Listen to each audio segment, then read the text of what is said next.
우리가 교회 다니면서 가장 많이 듣는 것이 사랑이라는 말입니다. 그렇죠? 아무튼 귀에 못 박히듯이 사랑에 대한 이야기를 많이 들었어요.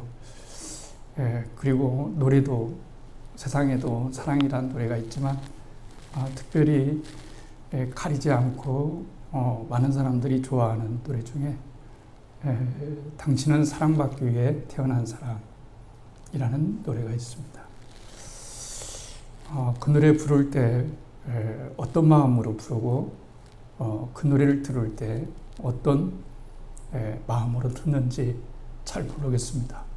그냥 그때 기분에 따라서 듣고 노래하는지 아니면 정말 상대가 내가 불러주는 노래의 대상이 정말 사랑받기에 합당한 존재인가 이렇게 믿어주면서 사랑하면서 불러주는 건지 듣는 사람은 내가 무슨 사랑받고 태어난 사람이야 뒤돌아보면 사랑하고는 너무나 먼 힘든 고단한 생활을 했을 뿐인데 이렇게 생각하는 사람도 있습니다.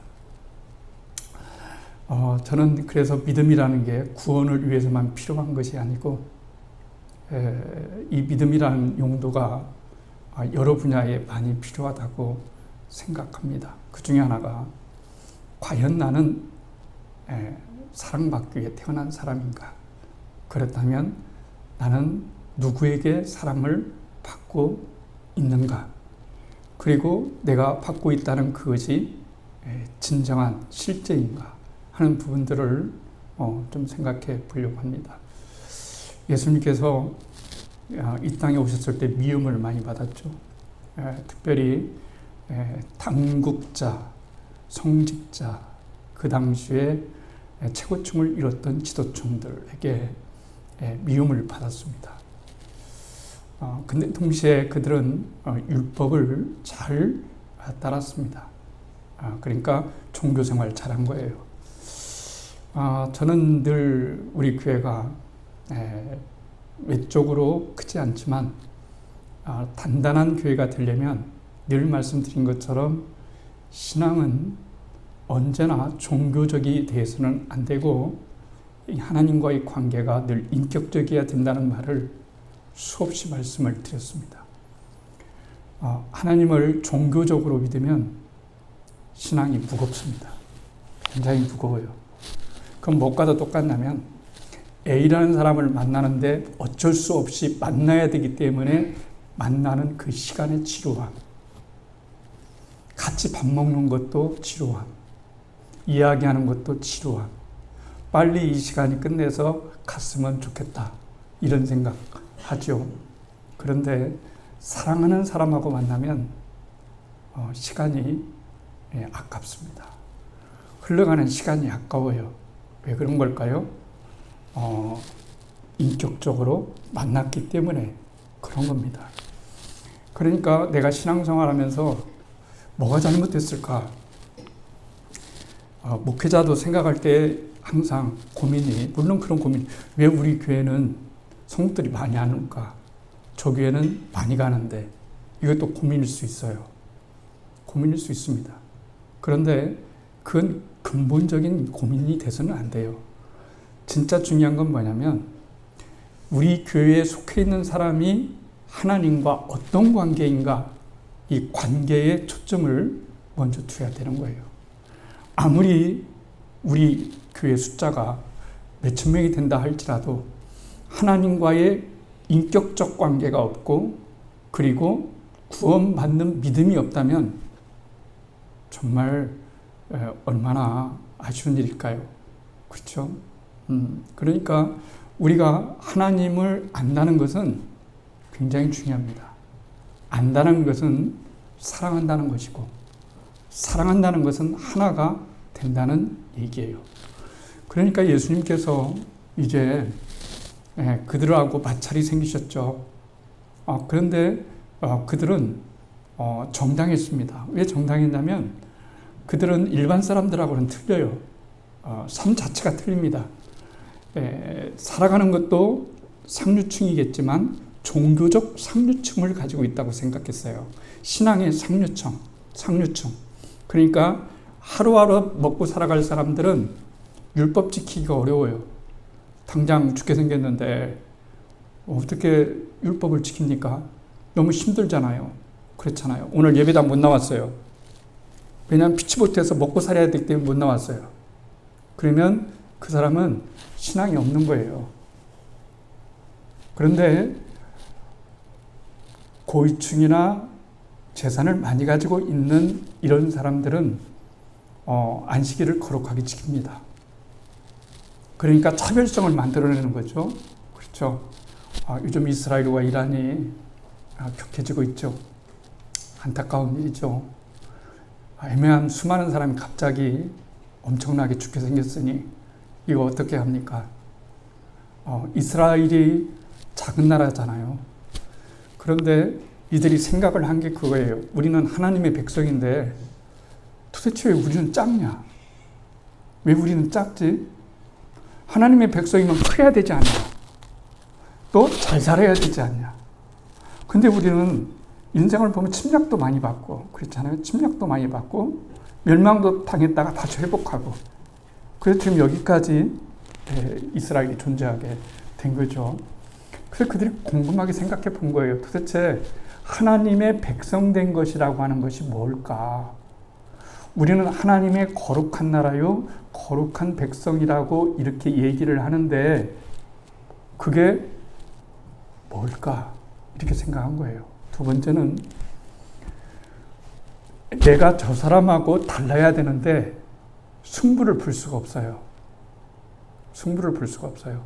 상대는 크고 강하고 많은 것을 갖고 있고 우리는 좁고 작고 힘들어요. 그러면 무엇으로 승부를 걸려야 될까요?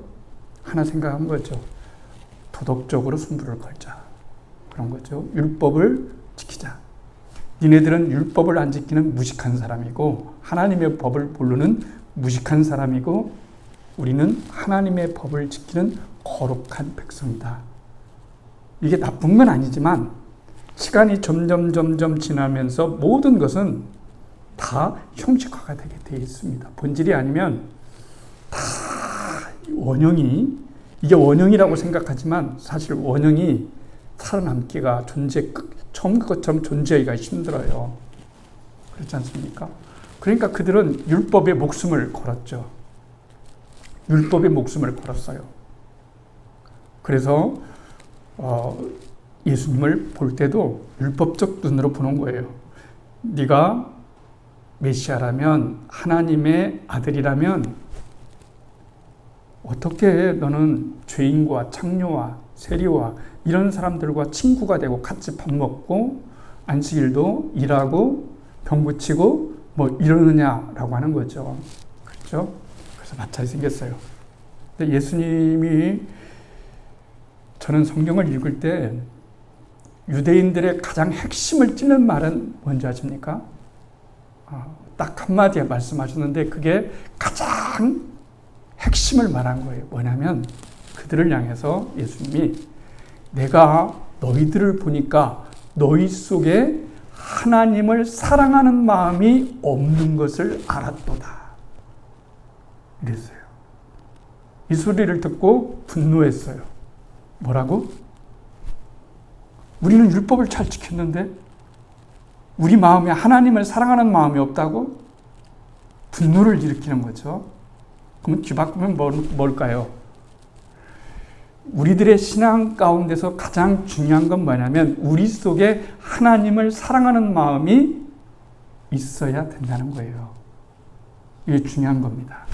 여러분. 질문은 변형해서 질문할 수 있어요. 여러분, 예수님을 사랑하십니까? 예수님 천국에 가고 싶습니까? 안 가고 싶습니까? 이렇게 물으면 거의 99.9, 100% 천국 가고 싶어 하죠. 그렇죠? 가고 싶어 합니다. 그러면 쉽게 나와요. 그러면 질문을 바꾸어서 얘기해 보세요. 여러분, 예수님을 진심으로 사랑하십니까? 하나님을 진심으로 사랑합니까? 이렇게 질문을 던지면 순간 멈칫할 수 있어요. 내가 정말 하나님 사랑하나? 이렇게 돼요. 근데 여러분들 다 사랑해서 결혼하고 젊은이들 사랑하잖아요. 진짜 서로 사랑해요. 그럼 상대가 물어요. 자기야, 나 사랑해? 그러니까 그래가지고 이런 사람 별로 없어요. 좀 생각해보고 3일 후에 말해주면 안 될까? 이런 사람 없습니다. 그렇죠? 즉각적으로 사랑한다고 나와요. 반사적으로 나옵니다. 그러니까 여러분들이 내 신앙이 잘 됐는지 잘못됐는지, 내 신앙이 지금 바른 신앙인지 어떤지는 율법으로 나타나는 게 아닙니다. 종교적 행위로 나타나는 것이 아니고, 내가 인지문을 받았을 때 하나님을 당신은 사랑하십니까? 했을 때 네, 사랑합니다. 그게 구원입니다. 다른 말로 말하면 구원입니다. 그게 구원이에요. 이것을 우리가 끊임없이 해야 돼요. 그래서 여러분, 사랑이 안 되는데요? 근데 돼요. 좋아하는 것과 사랑하는 것과는 달라요. 좋아하는 것은 어거지로 좋아할 수가 없어요. 안 좋아하는데, 사랑은 노력하면 돼요. 여러분, 이 말이 어떨지는 모르겠지만은 이게 참 신비한 겁니다. 그러니까 주님이 뭐라고 했냐면은, 가장 중요한 계명이 뭡니까? 라고 얘기하니까 네 마음을 다하고 성품을 다하고 힘을 다하여 하나님을 사랑하라 이랬어요. 사랑의 감정이 생길 때까지 기다려라 이런 거예요. 여러분, 사랑이 감정으로만 돼 있는 겁니까? 그건 아니잖아요. 젊었을 때는 감정입니다. 감정이에요. 그런데 사랑은 감정이 다가 아니에요. 여러분, 젊었을 때의 감정과 나이 들었을 때의 감정이 달라요. 감정의 입장에서 보면 감정이 사랑이 전부인 것 같지만, 감정적인 사랑으로 보면 감정이 사랑이 전부인 것 같지만, 사랑의 입장에서 보면 감정은 사랑의 한 부분에 불과해요. 한 부분에 불과합니다. 그러니까 중요한 건 뭘까요? 의지로 사랑하는 것이 중요한 거예요. 아니, 의지? 나를 억지로 사랑한단 말이야? 그런 의지 말고요. 그런 의지 말고요. 그렇죠? 자, 저는 아들이 하나 있고 딸이 있어요. 네, 30대죠. 그렇습니다. 초등학교부터 시작해서 중학교 2학년 때까지, 중학교 초반까지는 습관을 그렇게 뒀어요. 어떻게 두냐면은 어렸을 때부터 잠잘 때 안아주고 뽀뽀하고 사랑한다 하고 이렇게 중학교 때까지 그렇게 했어요. 그런데 중학교 때 크니까 점점 어색해지는 거예요. 그래서 지금은 무슨 사랑한다는 말은 딸하고는 해요. 근데 아들하고는 못해요. 그 참 이상하더라고요. 딸은 매일 아침마다 차 태워주고 가면서 매일마다 하는데 아들하고는 안 돼요. 이게 잘 안 돼요. 그리고 잘 때 안아주는 거 이것도 못해요. 뽀뽀해주는 거 못해요. 다 감정적인 거잖아요. 그러면 제가 아들을 덜 사랑하고 아들이 저를 덜 사랑할까요? 그런 건 아니에요. 그냥 방식이 바뀌었을 뿐이에요. 방식이 바뀌었을 뿐입니다. 그러니까 제가 여러분에게 말씀드리고자 하는 것은 뭐냐면, 하나님이 우리들에게 사랑하라 하셨으니까 계속해서 사랑의 노력을 하게 되면 언젠가 반드시 그 사람을 사랑하게 되는 그 단계가 있게 되는 거예요. 그리고 여러분들은 정말 미운 사람을 위해서 그렇게 기도해 봤어요? 사랑하게 해주세요. 근데 우리는 그런 건 별로 기도하지 않잖아요. 그렇죠? 달라, 이루어 달라, 이렇게 하는데, 하나님과 그런 관계가 되면, 주고받는 관계가 되면 좋은 관계가 되지를 못합니다.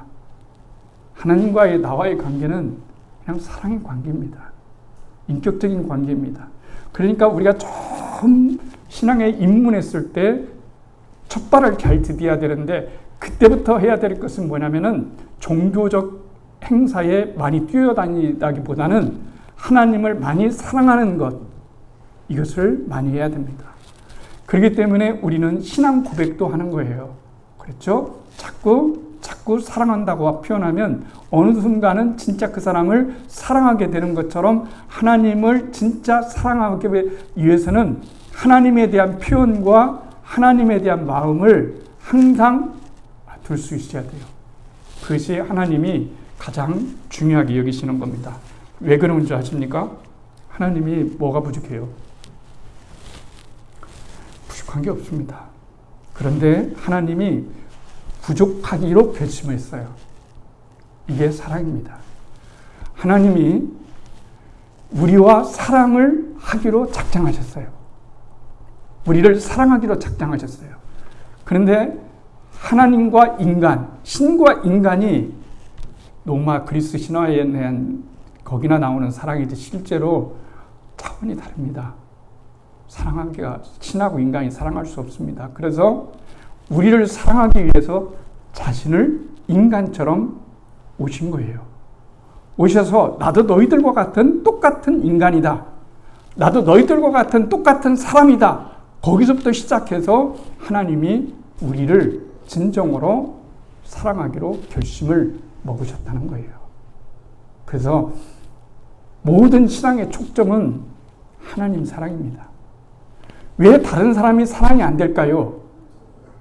내가 하나님의 사랑이 아직 멀었기 때문에 그런 거예요. 내가 하나님을 사랑하면 그 하나님을 받은 그 사랑으로 다른 사람을 진심으로 사랑할 수가 있기 때문에 여러분 그런 겁니다. 야곱이 계속 창세기를 삶의 자리를 지금 가고 있어요. 우리도 삶의 자리가 다 있잖아요. 야곱이 결혼했어요. 삼촌 딸하고 결혼했어요. 동생 라헬을 좋아했어요. 너무 좋아했어요.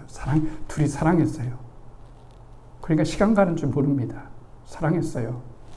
그런데 첫날 밤 이제 둘이 자게 되는데 야곱이 술을 혼인잔치에서 너무 많이 먹어서 그런지 레아와 라헬을 구별하지 못하고 첫날 밤을 레아하고 같이 보낸 거예요. 그래서 장인한테 가서 따졌어요. 아니 내가 결혼하는 것은 레아가 아니고 라헬 아닙니까? 라헬을 나의 아내로 준다고 한 거 아닙니까? 이렇게 얘기했어요. 그랬더니 라반이 그런 거예요. 우리 마을에서는 첫째가 먼저 시집을 가야 둘째가 갈 수 있기 때문에 먼저 네가 레아하고 7년을 살면 7년 후에는 라헬을 너한테 아내로 주겠다 하는 거예요. 그러니까 이 딸들의 고백대로 아버지는 딸을 사랑한 게 아니라 딸을 팔아먹었죠. 그렇죠? 그렇게 둘이 고백하잖아요. 그런 거예요. 자, 그러면 이제 야곱의 입장에서 라헬을 사랑하는 거예요. 라헬을 사랑해요. 근데 누가 사랑을 못 받아요? 레아가 사랑을 못 받아요. 그러면 레아를 앞에다 세워놓고 아름다운 교회 레아 집사님이 오셨어요. 레아 집사님이 오셨습니다. 우리가 생일날을 맞이했어요. 자, 레아 집사님 앞으로 나오세요. 우리 다 같이 우리 레아 집사님을 위해서 당신은 사랑받기 위해 태어난 사람이라고 누려봅시다. 앞서서 다 들었어요. 당신은 사랑받기 위해 태어난 사람. 이렇게 하면 레아가 여러분 눈물을 흘리겠죠. 무슨 눈물을 흘릴까요?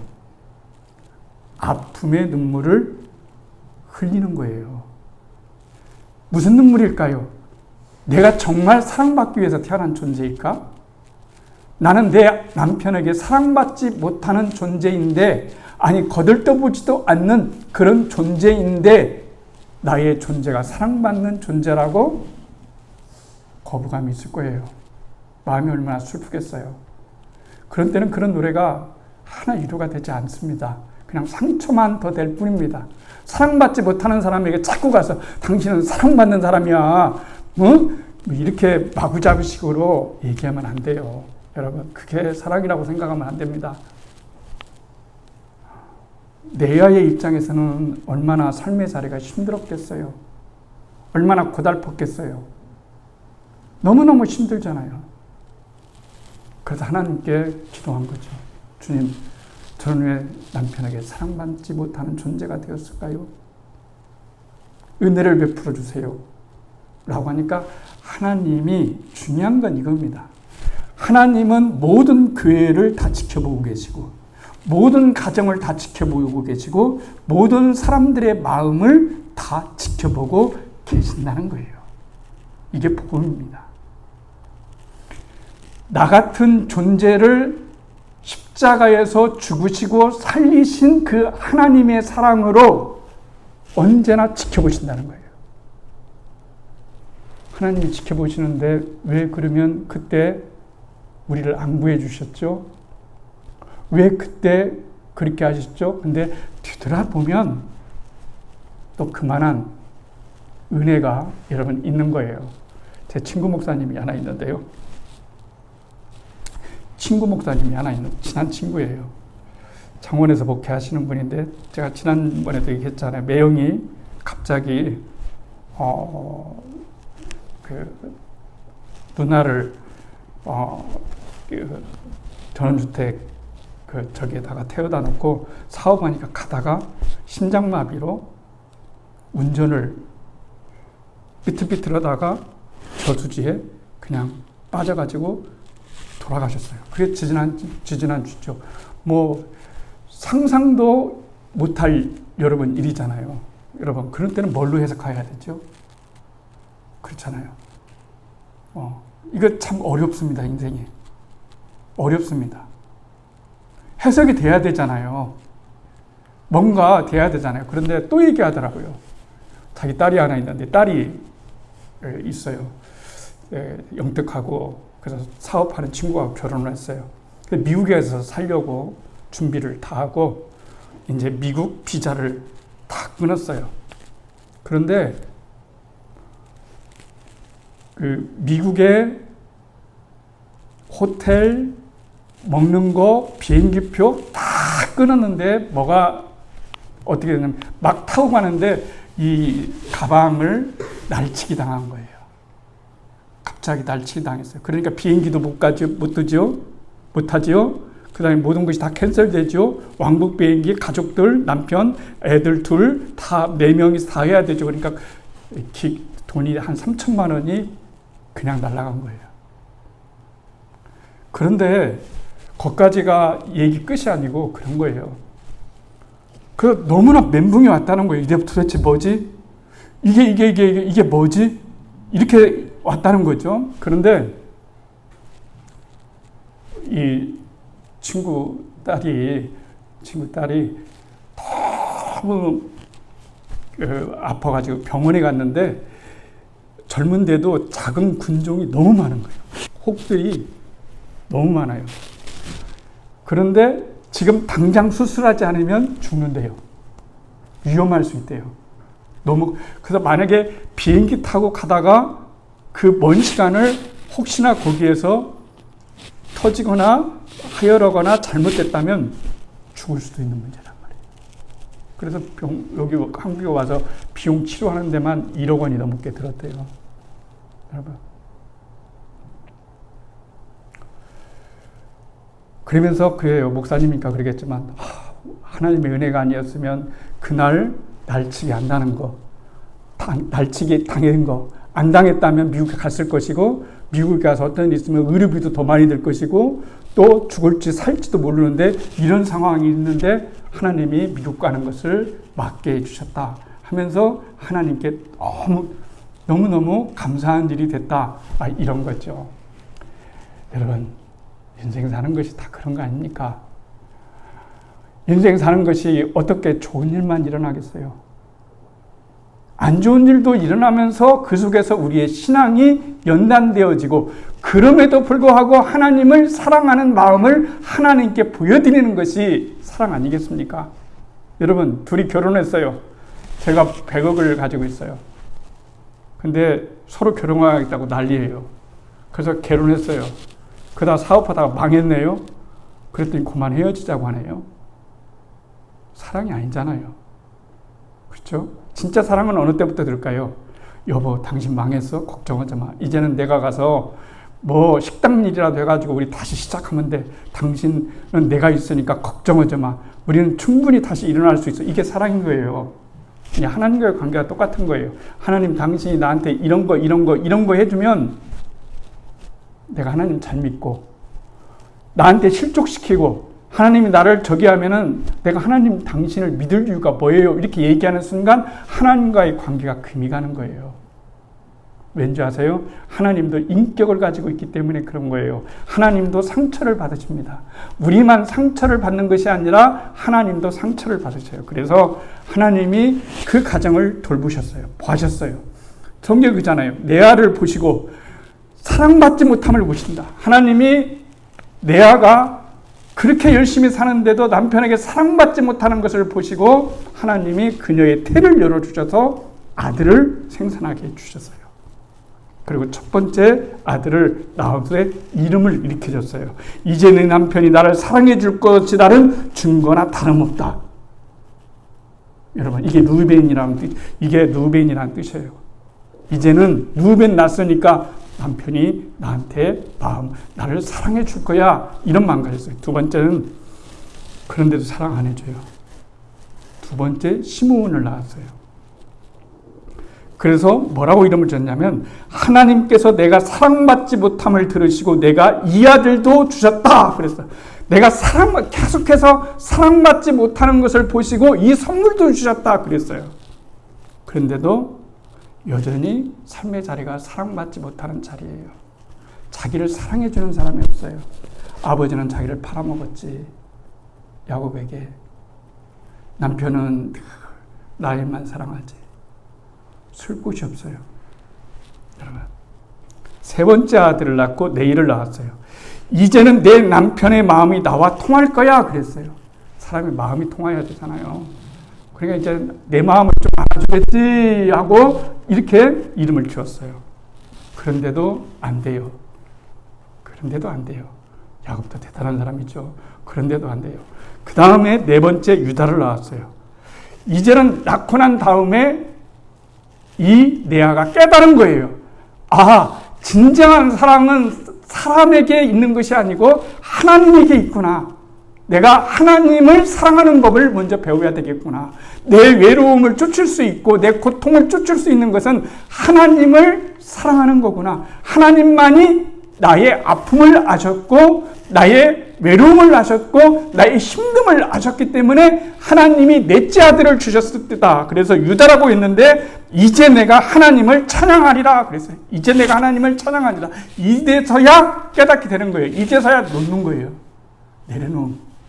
내려놓은 게 중요해요. 여러분, 인생 내려놓는 것이 얼마나 중요한지 아십니까? 내려놓으면요 편합니다. 짐 무겁게 들고 가면 푹 없습니다. 근데 우리는 그렇게 잘합니다. 옛날에 그랬잖아요. 신장로길이 있었잖아요.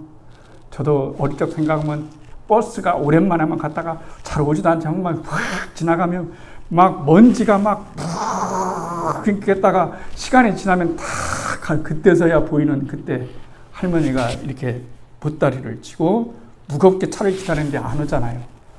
서양 선교사가 차를 가다가 택시를 자기 자가용에 탔어요. 그래서 타라고 했어요. 그래서 한참 가는데 뒤를 보니까 할머니가 보따리를 메고 있는 거예요. 무겁게. 그래서 그랬어요. 할머니, 왜 보따리를 내놓습니까? 뭐 이렇겠죠. 그랬더니 이 할머니가 그런 거예요. 아유, 선교사님, 차만 태워주는 것도 고마운데 얘까지 어떻게 태우겠어요? 얘는 제가 가지고 갈게요. 이런 거예요. 그 똑같은 얘기 아니에요? 인생 살아가면서 놓는 법을 배우는 것이 지혜로운 겁니다. 내가 내 마음대로 해서 다 될 것 같지만 행복할 것 같지만 행복하지가 않습니다.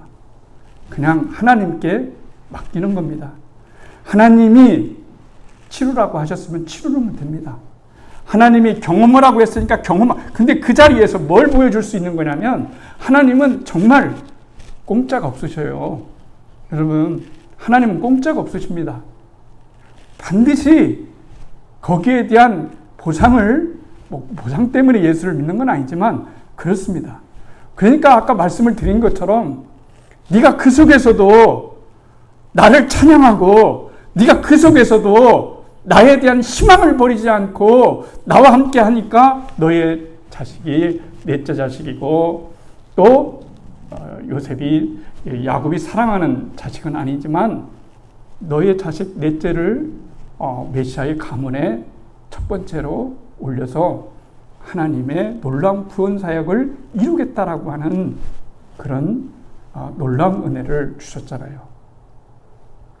근데 여러분, 제가 하고 싶은 말은 잠깐 지금부터입니다. 뭔지 아세요? 여러분이 내 아이였다면 어떻게 할래요? 정말 인생 살기 힘들잖아요. 너무 힘들어요. 고통스러울 거예요. 여러분이 그렇게 사랑을 주고 싶어 하는데 사랑을 외면하고 사랑을 받지 않고 그렇게 한다면 여러분 마음은 어떡할까요? 근데 저는 이 본문을 묵상하면서 깨달은 게 이거예요. 내 안은 곧 하나님이시구나. 내 안은 곧 하나님이시구나. 하나님께서도 삶의 자리가 있는데 하나님이 우리 인간을 향해서 내가 너를 이렇게 사랑한다. 내가 너를 사랑한다. 내 모습을 신의 모습에서 인간의 모습으로 오겠다. 너의 저주는 내가 다 받겠다. 모든 죄를 내가 다 내 모든 것을 걸고 탕감시켜 주겠다. 내가 목숨 바쳐 너를 사랑했다. 그런데도 다른 거 사랑하잖아요. 돈, 명예, 성공, 부유함 다 이런 거 사랑하잖아요. 하나님 사랑보다 그게 더 좋잖아요. 오늘 이 시대의 문제는 그거 아니에요, 여러분. 세상 사람들이 교회들이 아이고 IMF라니 죄송합니다. 여러 가지 경제 사정도 어렵고 나라는 힘들고 또 기독교의 이미지는 실추되어서 새로 믿는 사람은 없어지고 교회는 점점 힘들어지고 이런 것이 위기가 아닙니다. 초대교회 때는 이보다 훨씬 더 적은 성도들이 하나님을 섬겼고 노마시대 때는 지금보다 훨씬 더 적은 사람들이 하나님을 섬겼는데 승리했어요. 위기다라고 하지 않았습니다. 우리는 자본주의 시대에 살아가기 때문에 모든 것들이 다 수입니다. 아라비아 숫자입니다. 모든 것이 다 아라비아 숫자예요. 그러나 교회의 위기는 여러분 텅텅 벼가는 그게 있는 것이 아니고 왜 텅텅 벼갔습니까? 그게 아니고 하나님을 사랑하는 마음들이 없기 때문에 여러분 교회가 많이 사람이 모여 있어도 사랑의 진은 없는 것이고 그리고 위기는 하나님을 사랑하는 마음을 우리가 가지지 못했기 때문에 그런 거예요. 하나님의 입장을 헤아려 보세요. 언제나 내 입장을 헤아리지 마시고 주님의 입장을 한번 생각해 보세요. 주님이 나를 그렇게 사랑하는데 주님은 달마다 문 밖에 서서 그러잖아요. 요한계시록 2장 20절에 볼지어다 내가 문 밖에 서서 문을 두드린다. 계속 두드려요. 봄, 여름, 가을, 겨울, 추울 때, 더울 때 없이도 매번 주님은 기다립니다. 기다리잖아요. 누구세요? 저 예수입니다. 필요 없어요. 다른 데 가보세요. 이런 세상이잖아요. 그렇잖아요. 난 당신에게 좋은 선물을 주러 왔습니다. 뭐요? 생명을 주러 왔습니다. 필요 없어요. 구원을 주러 왔어요. 필요 없어요. 천국을 주러 왔어요. 필요 없어요. 평안을 주러 왔어요. 필요 없어요. 이런 겁니다. 내게 필요한 건 지금 돈입니다. 돈 주세요. 돈만 주면 됩니다. 그러면 당신 믿을게요. 예수를 잘 살기 위해서 믿는 것입니다. 잘 사는 것은 편리하게 사는 것이 아니라 예수 안에서 자유하며 사는 겁니다. 자유하는 거예요. 염려에서 자유하고요. 고통에서 자유하고. 다 바뀌세요. 바뀌는 게 어렵다는 거 알아요. 그래도 바뀌세요. 그리고 하나님을 사랑하는 것이 중요합니다. 사람은 한 번에 몇 명을 안을 수 있을까요? 한 명밖에 안을 수가 없습니다. 사람은 꼭 한 사람만 안을 수 있어요. 더 이상 안을 수 없어요. 여러분. 그런 것처럼 하나님은 품이 이 세상을 다 품을 수 있지만 한 번에 한 사람씩만 안아주시는 분이세요. 하나님이 나를 사랑하기 때문에 그런 거예요. 이것이 먼저 회복돼야 돼요. 하나님이 나를 사랑한다고? 그분이 나를 사랑한다고? 그분이 내 사랑을 받지 못해서 외로워하신다고? 그분이 내가 관심을 안 둬서 너무너무나 힘들어 하신다고? 그래, 나 너무 힘들어. 니네들 교회 크게 짓고 박수치고 찬양하고 막 할렐루야 찾을 때 난 저 뒤쪽에 앉아서 그냥 울고 있어. 이럴 때도 있을 거예요, 어쩌면. 왠지 아세요? 신앙은 삶이기 때문에 그런 거예요. 어떤 사람이 나를 사랑하는데 이벤트는 진짜 잘해줘요. 이벤트는 사랑이 아니야. 이벤트도 한두 번이지. 맨날 몇 주마다 이벤트 하는 거 보세요. 사랑을 안 해주고 이벤트만 해줘요. 우리에게 필요한 건 이벤트가 아니고 나를 진정으로 사랑해 주는 겁니다. 그러니까 여러분, 우리의 삶의 자리는 사랑받지 못하는 그런 자리이지만 하나님이 우리를 사랑해 주신다는 사실을 기억했으면 좋겠어요. 그리고 우리도 하나님을 사랑해야 됩니다. 사랑하면 살맛이 나는 거예요. 사랑해야 살맛이 나는 거예요. 하나님부터 사랑하는 법을 배워야 됩니다. 그러면 뭐가 부럽겠어요? 하나님이 나를 사랑하시고 내가 하나님을 사랑하는데 무엇이 부럽겠냐고요. 우리의 신앙이 종교가 아니고 진짜 인격적인 그런 신앙으로 커가기를 주의 이름으로 축복합니다.